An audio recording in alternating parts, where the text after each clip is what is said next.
Assalamualaikum warahmatullahi wabarakatuh. Sahabat Kepoin Islam yang beriman, sebelumnya kita telah membahas hal khusus yang membedakan antara Rasulullah dengan para umat manusia yang lainnya. Lantas, adakah hal khusus lainnya yang terdapat pada diri Rasulullah SAW? Simak kisahnya hanya di sini. Sebelum lanjut, jangan lupa like, komen, dan subscribe, dan aktifkan lonceng notifikasinya untuk mendapatkan info dan video terbaru dari channel YouTube Kepoin Islam.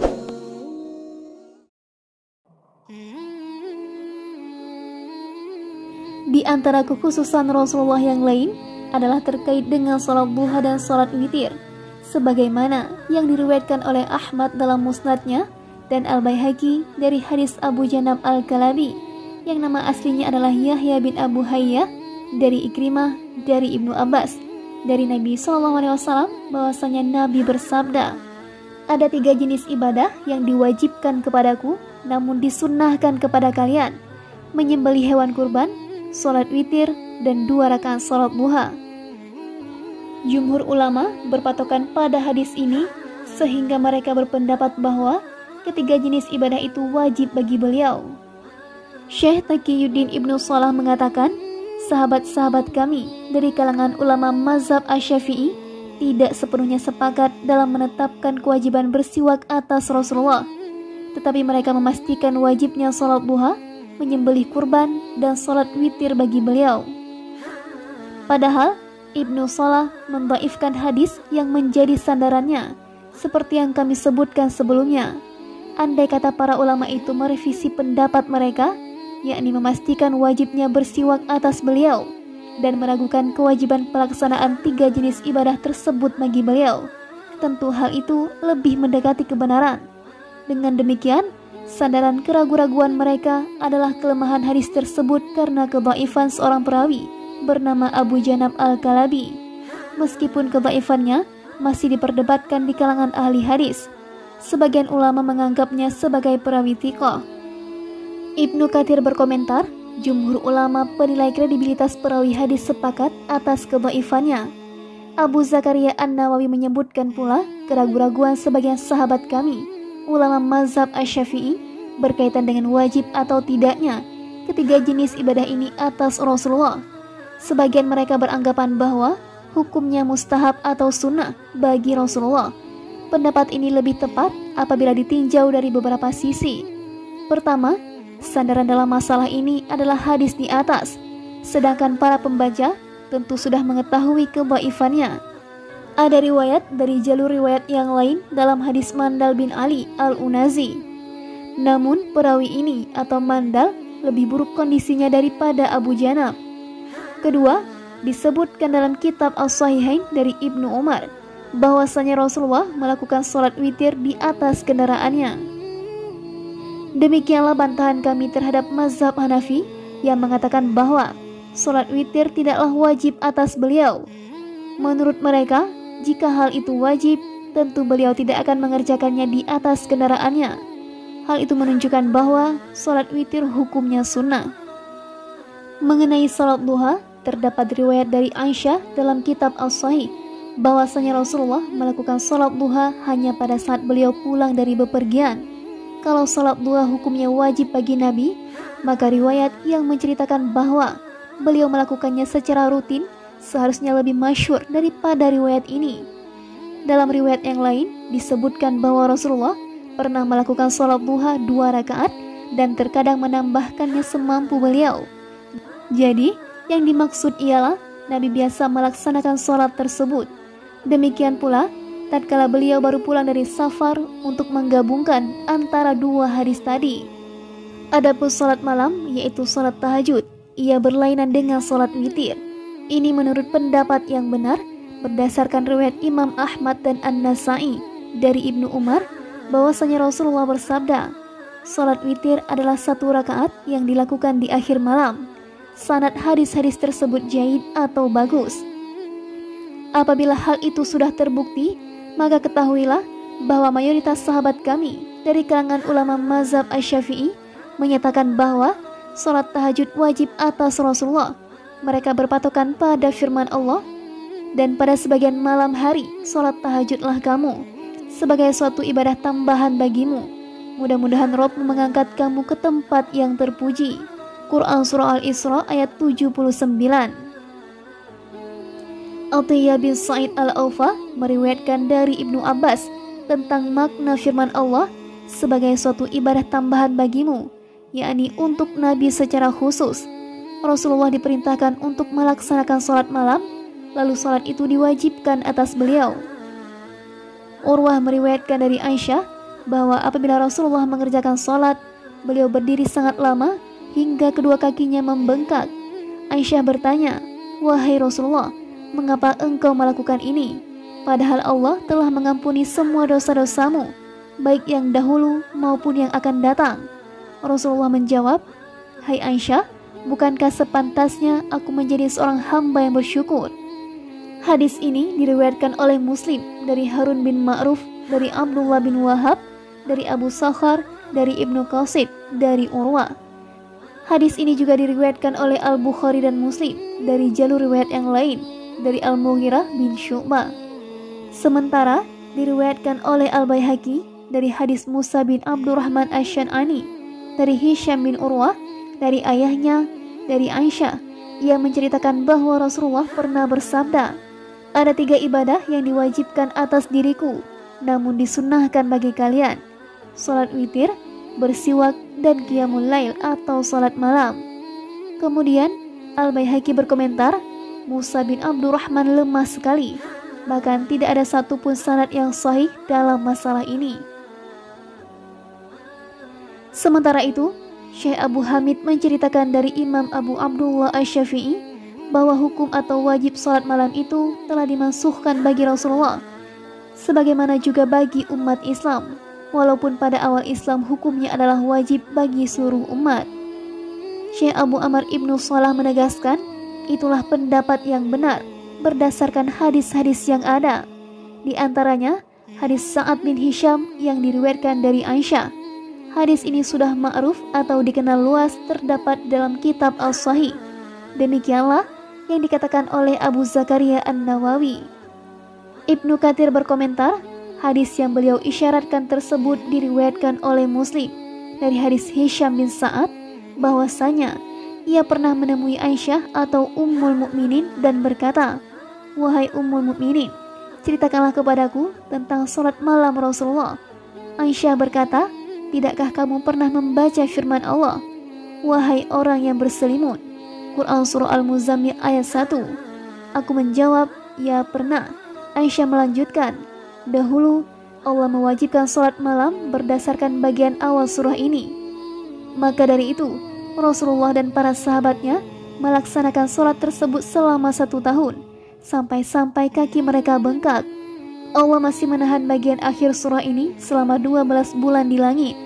Setelah Allah menurunkan keringanan pada bagian akhir surah tersebut, sejak saat itulah sholat malam menjadi sholat sunnah, setelah sebelumnya ia adalah sholat fardu." Imam Asy-Syafi'i mengisyaratkan penggunaan hadis ini sebagai dalil yang membuktikan bahwa kewajiban melaksanakan sholat tahajud tersebut telah dihapuskan. Selain berdasarkan hadis tersebut, juga berdasarkan firman Allah, "Dan pada sebagian malam lakukanlah sholat tahajud sebagai suatu ibadah tambahan bagimu." Quran Surah Al-Isra ayat 79. Imam Asy-Syafi'i berkata, Allah memberitahukan bahwa sholat malam adalah ibadah nafilah atau sunnah, bukan wajib. Suatu ketika, Rasulullah tidak sempat melaksanakan sholat sunnah 2 rakaat sesudah zuhur, maka beliau melaksanakannya sesudah asar dan menetapkan kedua rakaat tersebut sesudah asar.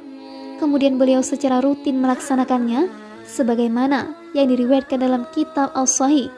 Yang demikian itu termasuk salah satu kekhususan Rasulullah, menurut pendapat yang paling benar dari 2 pendapat di kalangan sahabat-sahabat kami.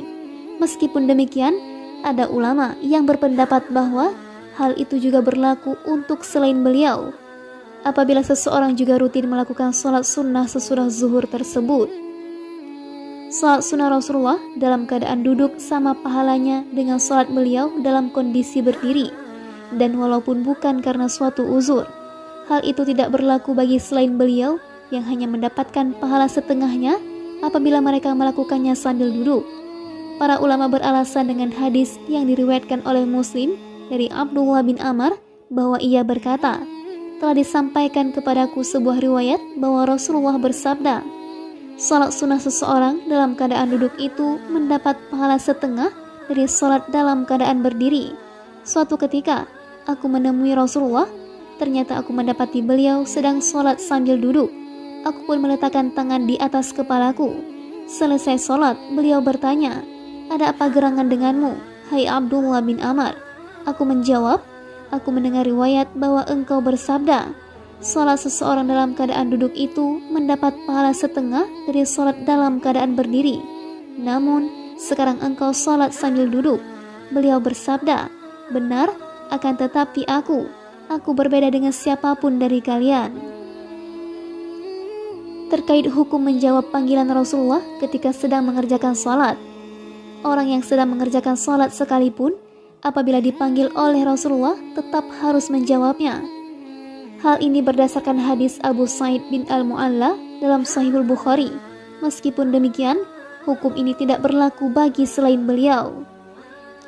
Terdapat riwayat yang diceritakan oleh Al-Auza'i dari gurunya, yakni Makhul, bahwa beliau memandang wajib menjawab panggilan seorang ibu meskipun sang anak sedang sholat, berdasarkan hadis Juraid Ar-Rahib. Disebutkan dalam riwayat itu bahwa ia pernah dipanggil oleh ibunya ketika sedang sholat. Ia berkata dalam hati, ya Allah, aku mendahulukan ibuku atau sholatku. Kemudian ia tetap melanjutkan sholatnya. Setelah panggilan itu terjadi sampai 2 dan bahkan 3 kali, akhirnya si ibu mendoakan keburukan atas si anak. Allah pun mengabulkan doanya. Kisahnya itu tercantum dalam Sahihul Bukhari dan kitab lainnya. Pendapat itu dipaparkan secara jelas dan ia tidak mengingkarinya. Namun jumhur ulama berpendapat bahwa hukumnya tidak wajib. Maka dalam sholat tidak boleh dicampuri dengan sesuatu dari ucapan manusia berdasarkan hadis sahih, terkecuali yang dipandang boleh menurut Imam Ahmad, yakni seputar pertanyaan imam kepada makmum tentang ada tidaknya atau bagian-bagian rukun salat yang tertinggal berdasarkan hadis Zulyadain. Kemudian terkait kekhususan Rasulullah terhadap jenazah kaum muslimin. Rasulullah menolak mensalatkan jenazah orang yang meninggal dunia dalam keadaan menanggung beban utang yang belum dilunasinya, sebagaimana yang dikeluarkan oleh Al-Bukhari dalam sahihnya dengan sanad Thulathi dari Salama bin Al-Aqwa. Meskipun demikian, sahabat-sahabat kami atau para ulama masih berbeda pendapat. Apakah hal itu memang diharamkan atas beliau atau sekedar dimakruhkan? Ada 2 pendapat dalam hal ini. Akan tetapi, hukum tersebut lalu dimasukkan dengan sabda beliau, barang siapa yang meninggalkan harta benda, maka itu akan menjadi hak ahli warisnya. Sedangkan barang siapa yang meninggalkan utang atau tanggungan, maka itu akan menjadi tanggunganku.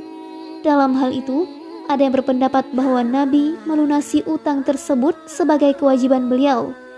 Ada lagi yang menyebutkan bahwa beliau melakukannya sebagai wujud kebaikan hatinya. Kekhususan beliau lainnya adalah apabila Rasulullah mendoakan penghuni kubur, maka Allah akan memenuhi kuburan tersebut dengan cahaya dan keberkahan berkat doa beliau. Semoga salawat dan salam senantiasa terlimpah atas beliau. Hal tersebut sebagaimana yang disebutkan dalam Sahih Muslim dari Aisyah. Hal khusus lainnya dari Nabi adalah terlihat pada saat beliau melewati 2 kuburan. Beliau berkata, sesungguhnya penghuni kedua kuburan ini sedang disiksa, dan tidaklah keduanya disiksa karena mereka telah melakukan satu dosa besar. Kemudian Rasulullah mengambil pelepah kurma dan membelahnya menjadi 2 bagian. Beliau pun meletakkan setiap belahan itu pada 2 kuburan tersebut, seraya bersabda, semoga Allah meringankan siksa atas kedua orang tersebut selama kedua pelepah ini belum mengering. Hadis di atas dikeluarkan oleh Al-Bukhari dan Muslim dari Ibnu Abbas. Bentuk lain kekhususan Rasulullah adalah beliau mengalami penderitaan yang luar biasa ketika sedang sakit. Abdullah bin Mas'ud pernah datang menjenguk beliau dan bertanya, wahai Rasulullah, tampaknya engkau merasakan sakit yang luar biasa. Beliau menjawab, benar, sesungguhnya aku merasakan sakit, seperti yang dialami 2 orang di antara kalian. Aku bertanya lagi, apakah karena aku mendapatkan pahala 2 kali lipat? Beliau menjawab, iya. Hadis itu diriwayatkan oleh Al-Bukhari dan Muslim.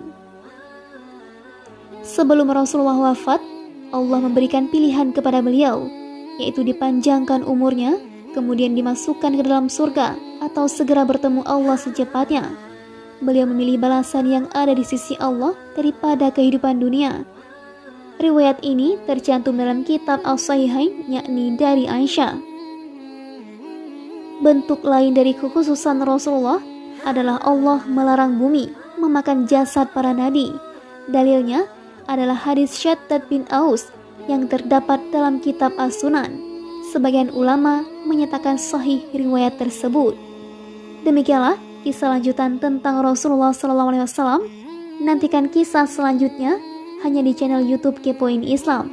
Wassalamualaikum warahmatullahi wabarakatuh.